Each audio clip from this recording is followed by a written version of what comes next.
Carolina has moved on with the leadership in its football program as being dismissed as the head coach of the Pirates, Mike Houston. The interim coach is Blake Harrell. We are rejoining you here at 4:25 this afternoon. Coming up in just a matter of minutes, Director of Athletics John Gilbert will address the media from Town Bank Tower. Our own Philip the Ref Pilkington is there from 94.3 and IBX Media. Also on hand today is Stephen Igo. Igo and I earlier hosted and co-anchored the reaction show to Mike Houston's dismissal. In case you have missed any of this today and have not seen all of the official statements that have been released, earlier today, it was released by East Carolina Athletics. ECU Director of Athletics John Gilbert announced today that the leadership change would be made in the Pirates football program with head coach Mike Houston. After a comprehensive evaluation of our football program, I informed Mike Houston this morning that we are making a change in leadership.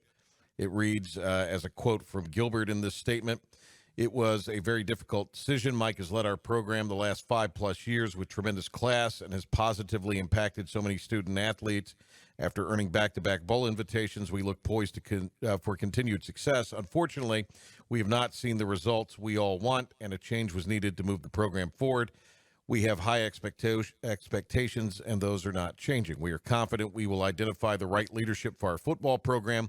I believe ECU is a premier job with a passionate fan base, unprecedented support from our Pirate Club donors, and great facilities that continue to improve. Right now, we are focusing on our student athletes as they compete for a postseason opportunity in the final 5 regular season games. My hope is Pirate Nation will rally around any student athletes like they always have done. That's a quote from John Gilbert. The release also reads that defensive coordinator Blake Harrell has been named the interim head coach for the remainder of the season.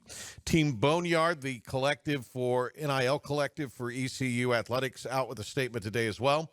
Pirate fans at this moment, that calls for us to rally together as one. As we are as we all process the news about Coach Houston, we want to take a moment to acknowledge his leadership, his contributions, and the class with which he led the program. We're grateful for what he has done for our student athletes and the Pirate community. But as always, the strength of ECU football is you, the fans, the alumni, the donors, and the supporters who bleed purple and gold. Now more than ever, our student athletes need that strength. They have poured their hearts into this program, and they continue to fight for our future. That future starts today.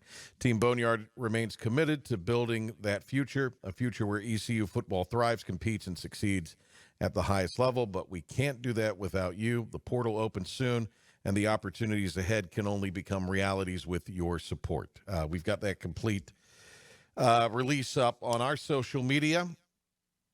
That's it in part from Team Boneyard today. And we reported on here, Matt Slate letting Stephen Igo know that they had a handful of new donors just today for Team Boneyard. So the recognition that obviously that's going to be a part of it. The players can enter the portal. They have a 30-day window to do so. The big question would be, will any players that have logged any significant action go ahead and do that? But with the coaching change, that does necessitate or allow a portal opening opportunity and period of 30 days. So Blake Harrell will be on with us on Inside Pirate Athletics from Tiebreakers tomorrow. I know Stephen Igo will also be on the program. We will have coverage tomorrow at noon on 94.3 The Game with Stephen Igo. I know I'm going to be on with Adam Gold tomorrow afternoon at 2:15 on the Adam Gold Show, and then we're going to be on with the Patrick Johnson Show, a special edition live from Tiebreakers before Inside Pirate Athletics. So that is the lay of the land. We are going to hear from Joe Samson, who played at ECU and is a analyst for us here on 94.3.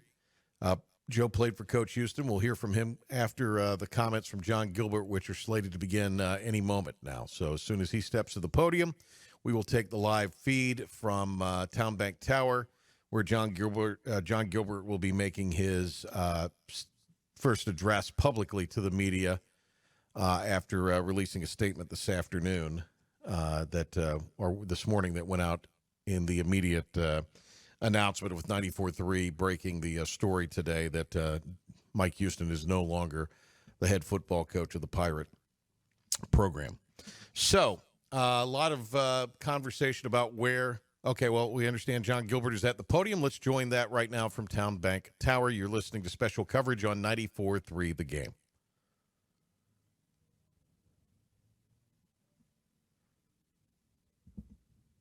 Campus tomorrow afternoon, which would have precluded us from doing this today. So I felt like it was necessary to get in front of you as quickly as possible. As was announced earlier today, I informed Mike Houston that we would have a leadership change in our football program. Decisions of this magnitude are complex and difficult. As an athletic director, you evaluate this program daily. For the past 6 years, Mike Houston has led this program with class. Everyone in our department and the university is grateful for his passion, his commitment, and his service. Mike poured his heart and soul into this program. Mike Houston is a good man. This was a performance-based decision. We have not seen the results that we all want, and we felt that change was needed. We have high expectations for our program, and those expectations are not changing. I met with our coaching staff and student athletes today. These decisions impact so many people, and I respect the process. It's a brutal part of this business. We have a group of young men that love being Pirates. I met with our football program as well, and as I've told them, we have 5 regular seasons left. We're going to do everything we can to make sure that we get into a bowl game. We control our own destiny. We have named Blake Harrell as our interim coach. I appreciate Blake's willingness to step up during this time. I believe our program will be well served by Blake's leadership. He's been here for 5 years and fully understands East Carolina athletics. We're going to fully support Blake and make sure that he has everything he can to make sure that we move the program forward in a positive manner. I know a lot of people will ask about the future. I'm confident that we will find a new leader to lead this program. We have a lot to offer. We've got a passionate fan base. Our fundraising in our Pirate Club is at an all-time high. Our athletic facilities, I'll put up against anyone on our level. We've got a new indoor building that will break ground on sometime this spring. We've got Team Boneyard that is really strong and continues to provide NIL opportunities for our student athletes. And we have strong alignment with the campus community and Chancellor Rogers. Right now, our focus is the young men in the locker room and our coaches and support staff. They deserve our full attention and support, and I'll give that to them as we work through the remainder of our football season. I'll be happy to take any questions. Yeah, please raise your hand. We'll get you a microphone. John, why now to make the decision to set up later on towards the end of the season?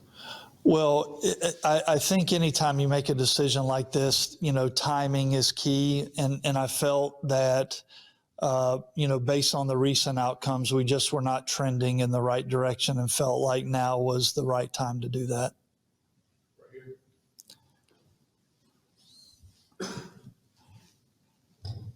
John, when you mentioned high expectations, can you put a little more substance of what you mean by high expectations and what goals the coaches should be meeting? Well, I want to field, and I feel like we should be able to field a consistent winning program at East Carolina. Like we should be in a bowl game every year, and I think we can compete for conference championships. Like I fully believe that. That's where my expectations are. John, talk about the timing of this as far as NIL and that kind of thing goes, because if you wait till the end of the season and evaluate, is there a change there, a difference there? Well, I think when you talk about the collegiate landscape, it has changed tremendously. Like this is not the same, industry that we had 2 years ago. And so when you think about NIL and you think about a future coach, I think the first two questions a new coach are going to ask are, how much money do we have in NIL, and where does that put us in our league from a ranking standpoint? And so I do feel that NIL, the transfer portal, and the ability to acquire talent is a really crucial piece moving forward. And I want to make sure that our athletic department and our football program in particular is in the very best position to put our best foot forward. Mike Houston had a lot of accolades and success at other stops before here. You maybe put your finger on just what didn't work here. Well, I think, we certainly had success here. Like if we go back to the back-to-back bowl seasons, we have not had that here at East Carolina in a long time. But I also think that as the model changed, you're acquiring new talent every year. And obviously over the last 2 years, from a success standpoint, that just has not translated to the field, is really where I look at it. After the Charlotte game, you guys had a bye week. What was the reason for not doing it then? Was there something specific that happened yesterday that made you guys go ahead with this decision?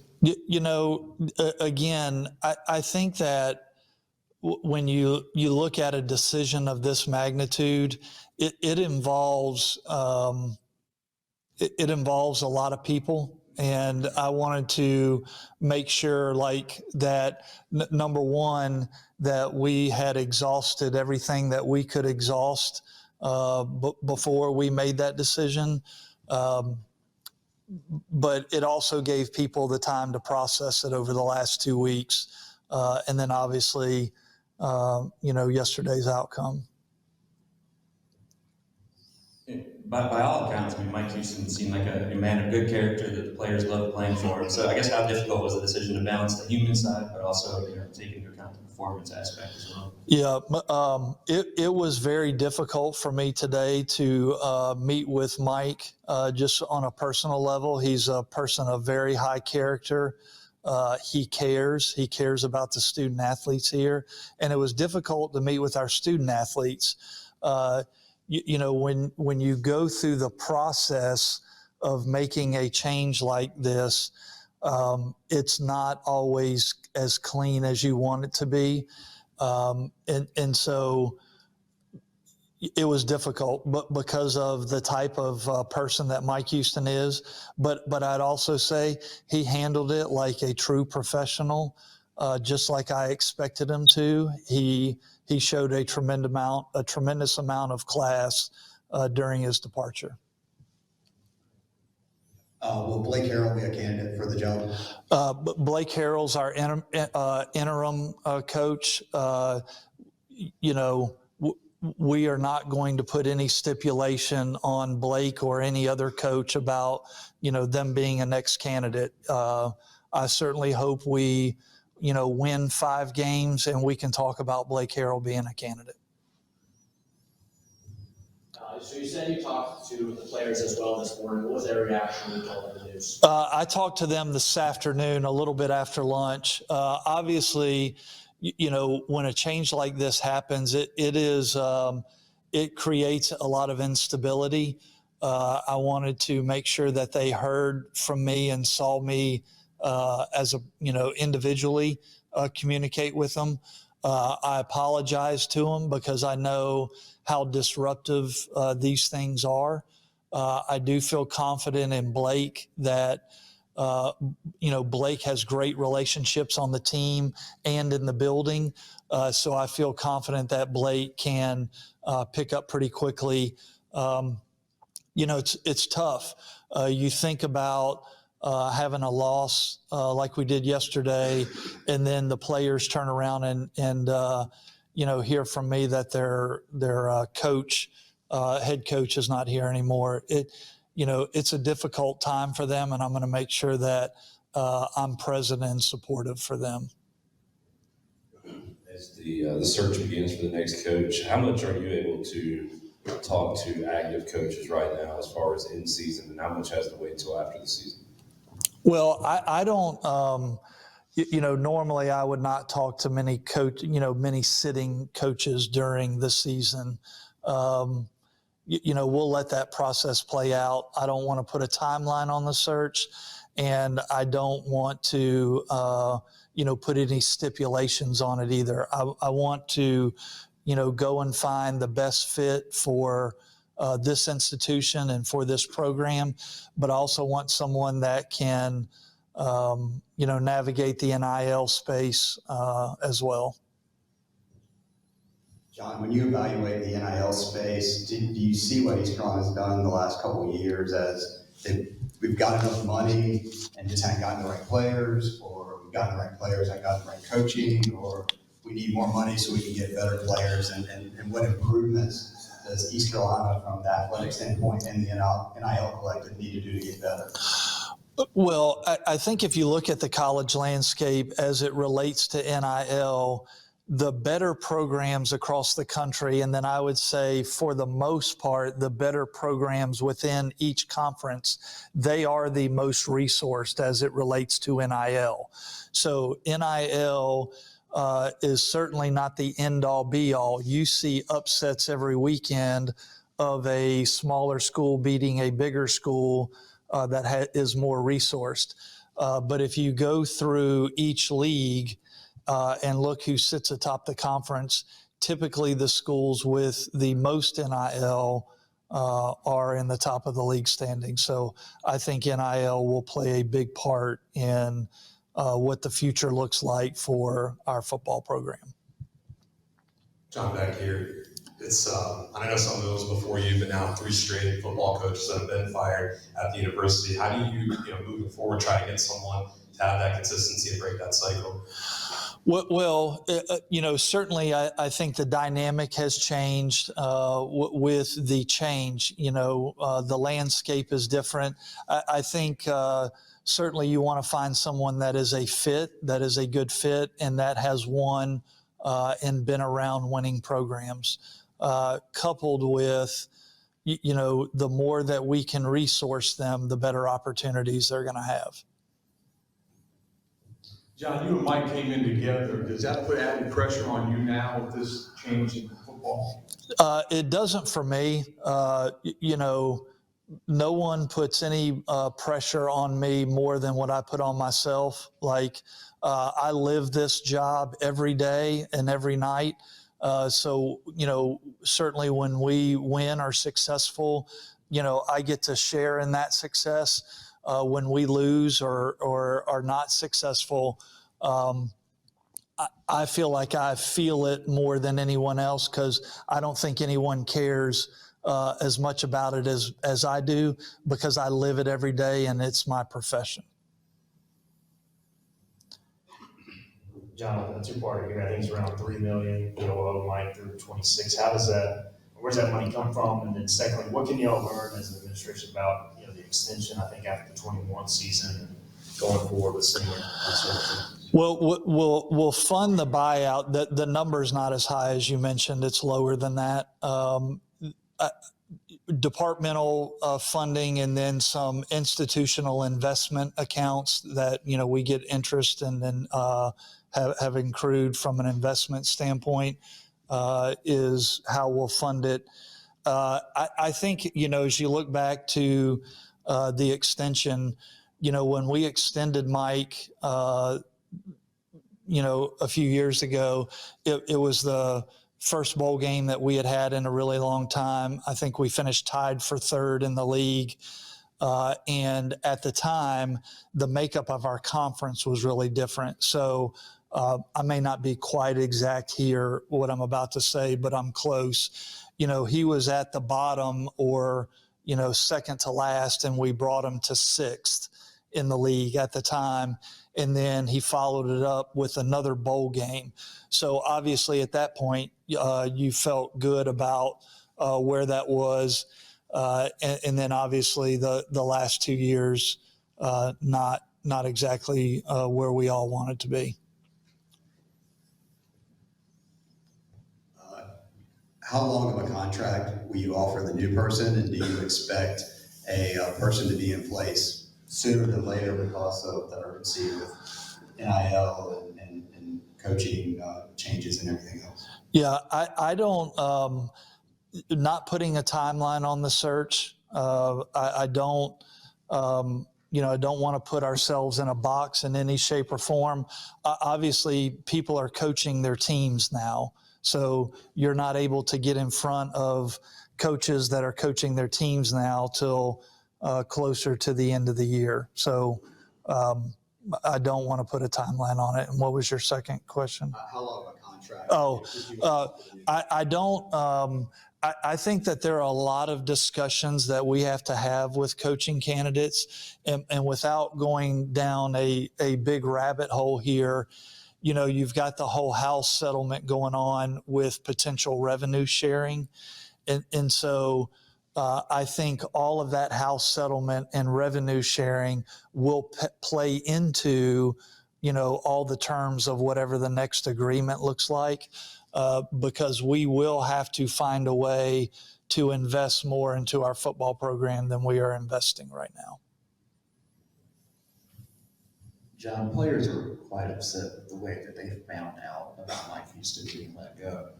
What went into that decision to handle it the way that you did, and for the player not bringing in the team and make an announcement to them first before you made the announcement leak on social media? Yeah. So as I mentioned before, when you handle something like this, it is not always as clean as you want it to be.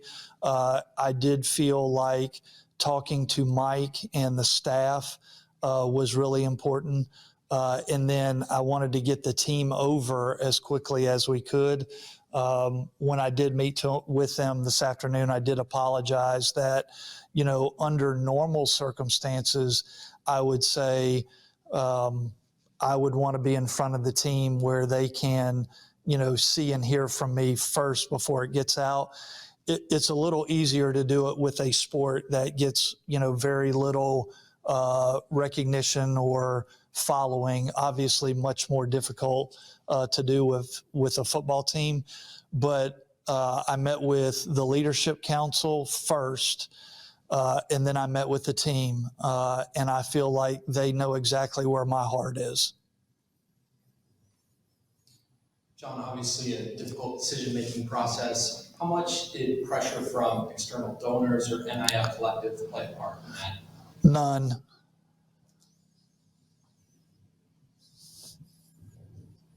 John, earlier you said that the figure still owed to Mike Houston is under $3 million over the next few years. For specifications, what is it? Yeah, you'll have to get a copy of the contract. It's 1.4 a year for 2 years. So 2.8 that is mitigated or offset. John, who will you use for your search for the next coach? Will you use a committee, or will it be you? Will you have a consulting firm? Anybody? I'll obviously bring other people in. Normally when you do something like this, you try to talk to as many people as you can. So I will put a committee together to help assist with the process.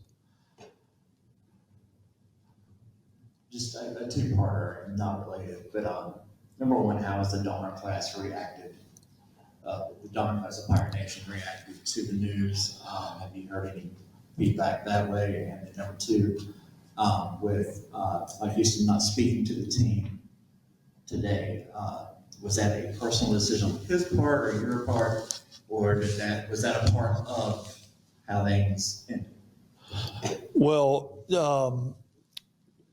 Sorry, I got sidetracked. The first part of the question, remind me again. Just, you can do reverse. Do the second part. Mike and I talked about addressing the team, and maybe at some point we will address them.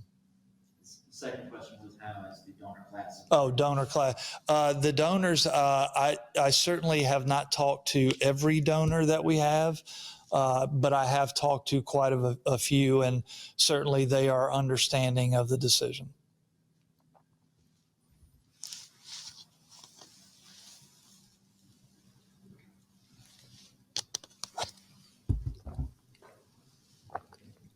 Given the number Mike was at as far as salary and the NIL collective, how convinced are you that you guys can get a really quality candidate, at least compared to the conference, where the rest of the conference stands in funding and that sort of thing? Well, I think it's a great job. We do have football tradition. Pirate Club, our donor base has, answered the call every time we've asked. Our collective is strong and I would say getting stronger. So I do think that we will put together a very good package to attract the right person. We've got time for one more question right here. John, is previous head coaching experience a qualification that you're looking for? And what other qualifications will this person have to have to be the next coach? I want someone that's a fit, and I want someone that has been in and around a winning program, has winning mentors that are associated with them. But I don't want to put ourselves in a box of, we're going to hire a head coach, or we're going to hire a coordinator, or we're going to hire, whatever profile you come up with. I want to cast a wide net. I want to be very diligent in our process, and I want to make sure that we leave no stone unturned, talking to as many candidates as we can talk to. John, thank you for your time. All right, thank you. That is John Gilbert. Lots of things that he covered there in a 23, 24-minute press conference this afternoon on the dismissal of Mike Houston as ECU's head football coach. We're going to get some reaction here on site from Stephen Igo from Hoist the Colors telephonically. But Joe Samson from 94.3 The Game will also be with us here in just a few minutes. John committing to do everything he can to get this group to a bowl game with 5 games left. Touted the support that they will not only provide the student athletes, but the coaches and the staff involved with ECU football. Called the decision difficult, but said this was a decision that came as far as constant evaluation of the program. We had our own Philip Pilkington kind of press him if there was a voila moment or an aha moment, or a voila moment, probably more appropriately, where he affirmed this decision and seemed to indicate on there that essentially it was something that was seriously discussed over the last couple weeks after the Charlotte game, and yesterday's result perhaps affirmed some of that. So that is the story there. Says that the search will not have any parameters put on it as far as a timeline or specific qualifications that he's looking for with someone, but just wants someone that is a fit. And I thought it was interesting that he noted that he's going to bring others in on the selection and on the committee. All right, Dom, who's on? Okay, Joe Samson, 94.3 The Game, is with us here. Joe joins us this afternoon on what I'm sure has been a difficult day. Joe, of course, played for Mike Houston. Joe's a teammate of a lot of these guys who are certainly dealing with this right now. I'm sure you watched the press conference, Joe. So before we get into some of the things that were said by John Gilbert, let's just start with your reaction to what has transpired this morning with the announcement that Mike Houston is no longer coaching the football program. Well, the first thing is the expectation was completely different for the season going into it. Everybody knew that. It was 8 or 5 or bust. It was talks of a possible college football playoff run. And all of a sudden you're sitting here at 3 and 4. So I understand the immediate need to try and right the ship, but I did not appreciate how they went about doing it. As a player, you always want to hear from the coach, especially in these certain circumstances. Even when Bob Trott was let go, we found out from Coach Trott that he would no longer be our DC my freshman year. So I understand the recency of it, and I understand the immediate need of trying to get the news out there and the steps that were took, but I wish they would have told the players first, because I hated breaking the news. I got several texts from a lot of guys after you and Igo and myself all broke this story, wondering for details and specifics that I could not provide. So I wish the best to Coach Houston. He's a great friend of mine. We talk weekly, and he's been there for me ever since I got to school and gave me my chance. All right, Stephen Igo's on the phone with us as well. Stephen, let's just bring you in for kind of a synopsis of some of the things that stood out to you that John Gilbert just said. Yeah, obviously a lot of what he said in his statement, he kind of reiterated. Didn't get into too many specifics on some topics, but did say, I asked him about the buyouts, which will be, $2.8 million from the end of this year. But if you count November and October, it'll be just shy of $3 million. But either way, where that money will come from, he said institutional investment fund, and also another factor as well. I can't remember the exact word. He said departmental funding and institutional accounts, interest from institutional accounts. Yeah. There you go. So basically, it sounds like they know where the money for the buyout's coming from. And I also asked why now versus the end of the season, and he said just based on the direction of the team. Yeah. In the last 2 games, he felt like it was time to pull the plug. But, he kind of hinted at the NIL being a reason, and I think that was more of a reason than anything, given the need to fundraise on that front. Guys, the thing I thought, he said this no less than 3 times during the course of the press conference, John Gilbert, that is, that he basically was not trying to put a timeline, nor necessarily any qualifiers on this search for the coach. I did find it interesting. He did not specifically address anything as far as a search firm, but did say he would have a committee and he'd plan to, quote, bring others in and get that from them. So, I do think a firm is going to be involved because, again, they do some of the heavy lifting with background and vetting. But it'll be interesting to see who's on this committee because one thing we all know, as famously as I go and Joey Football and myself all get along, if we all were on the same committee, we'd all have different ideas about things. So I have to imagine that's going to be an interesting thing in all of this. But how do you foresee that going before we get Joe's take on some of that? Well, that's the thing. I mean, these committees, some of them, weigh in. Others, it's almost just for show at times. So it's one of those things until we know what the committee is.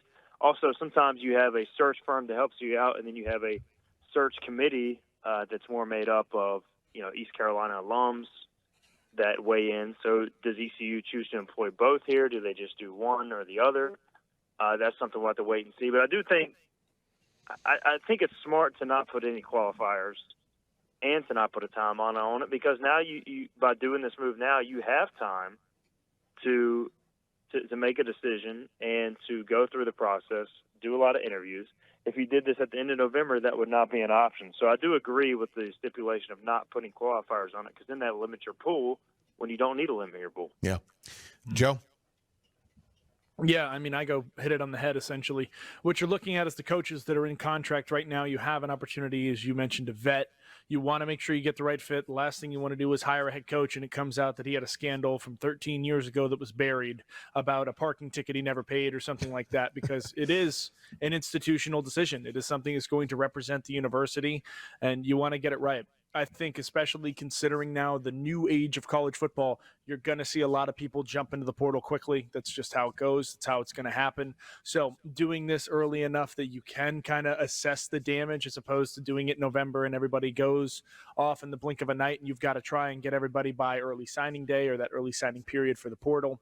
So I understand it on both fronts. I think they're going to lean, and this is just my own opinion, with the new push to everything. I think they go offensive if they're looking mindset-wise on the short list. You have to. There's so much connection between East Carolina and everything else, but the offense has been the conversation for years and years, and at the end of the day, that's what sells tickets, but defense wins championships.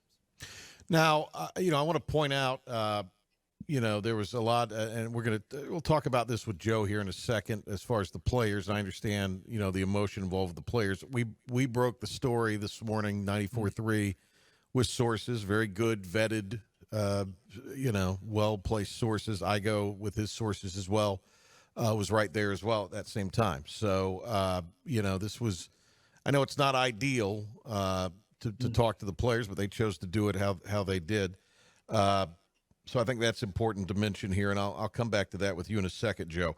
Last thing, because I know you've had a long day and you have some other things you need to do, but I also found it interesting, this House revenue sharing judgment from a judge, decision from a judge that's coming up. That is going to play into what the terms of whatever agreement with the coach will be, and as he said, we'll have to invest more funds in the football program than we are right now.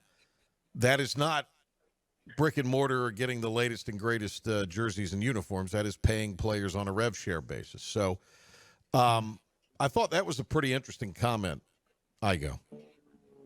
Yeah, I mean, it's just another moving part of college football. And, there is a lot to digest with that. Hiring the right guy, getting the right NIL.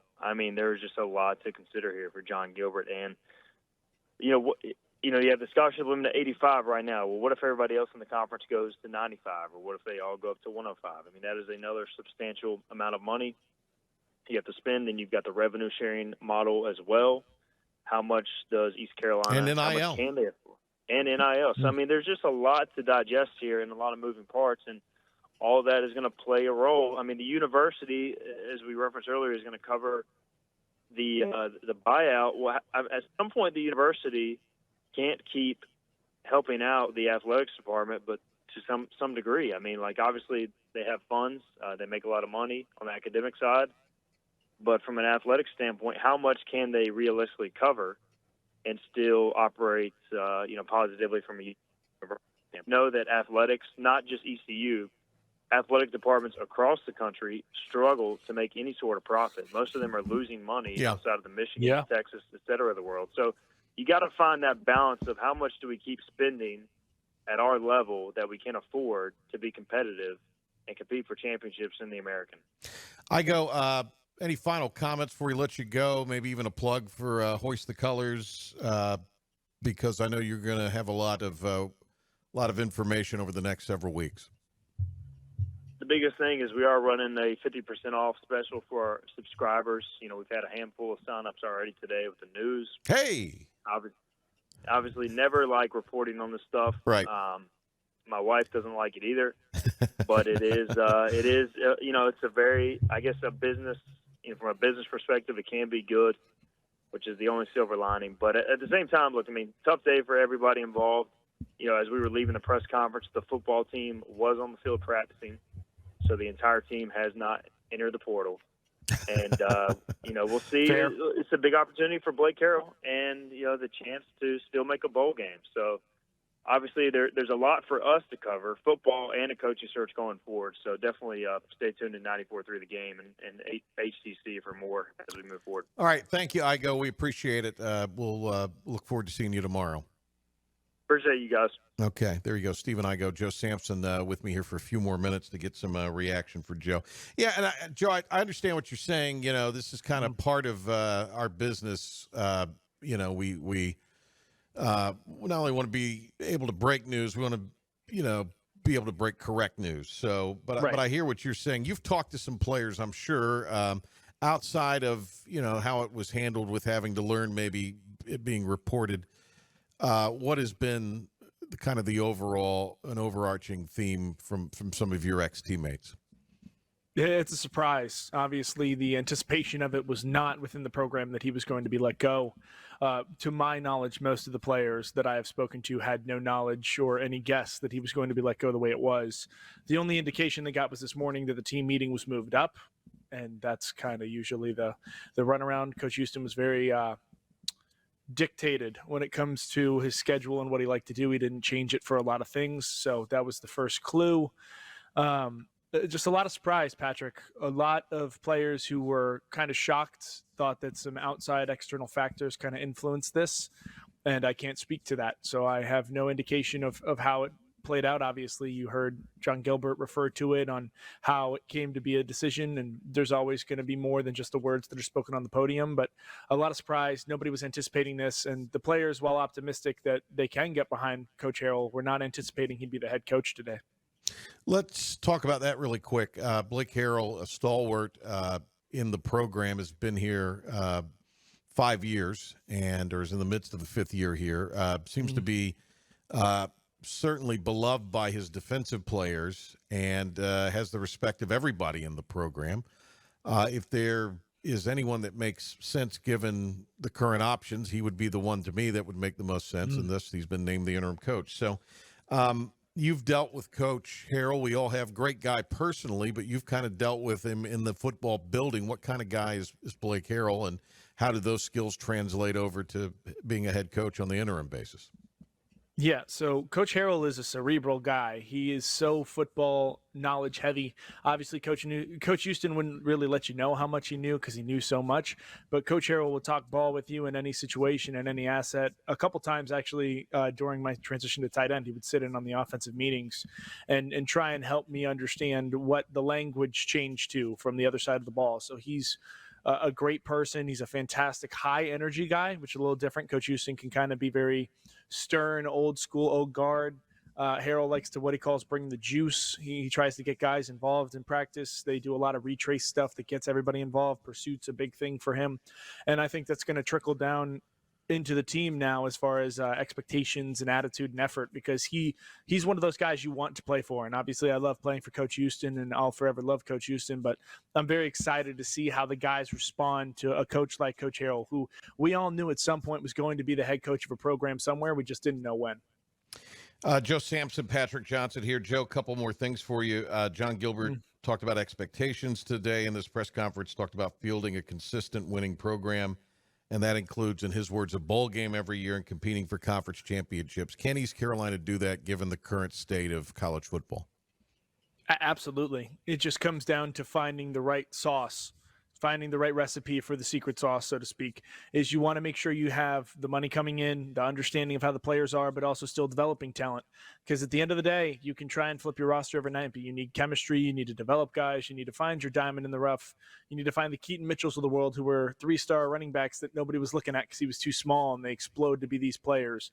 Then you need to make sure that you're still cultivating those high school relationships, because you don't want what is inevitably going to happen in a lot of programs is that these middle tier factors are going to become farm teams for the big schools. And I blame the NCAA for all of this as far as the NIL taking its dirty, dirty, dirty money away. And I was all for paying the players when it came to endorsements and incentives and you being able to do a commercial for the local pizza place that you're with back home. But now it's completely transformed into something that we were not anticipating as players ourselves. So I think that is a huge proponent to everything wrong with college athletics today, but I definitely think it was a stepping stone, as John Gilbert alluded to, that it changed overnight for a lot of coaches. So 7 games have been played, 3-4, 1-2 in the American. Again, not the record many had anticipated to this point. Following a 2-10 season where things looked hopeless and anemic at times, I think it was a culmination of things. But now it's basically a 5-game season if you're going to have any kind of postseason this year. Temple is next. They played Tulsa very tough yesterday, but they're having a rough season. FAU's not having a banner season. That's a Thursday night. You'll have a little more time leading into that one. with an open week ahead of that, open weekend ahead of that. You're not doing that Saturday to Thursday deal. Correct. And then you have the trip out to Tulsa. But just looking ahead to Temple, I mean, I have to imagine right now you have a second-year coach there. They have not looked very good, but they have to probably feel a little better about their chances today because, I mean, this could be an implosion, and, I mean, it'd be nobody's fault. I mean, Blake Harrell's going to do what he can to get the locker room together, or this could be a circle the wagons kind of moment. But, you know, I have to imagine if you're Temple right now, this is something that you have to feel like, okay, this gives us a little bit of an advantage possibly. How do you see next week with homecoming? And I'll just say this, too. Everybody, and I mean, really good friends of mine, I'm not going to another game till Mike Houston's no longer the head. Well, he's no longer the head coach. So we ought to have 40-plus thousand people at homecoming. There's no reason. I mean, if you were a holdout on that. And you need to get behind the players. A little editorial comment there. But let me digress and just get back to the point.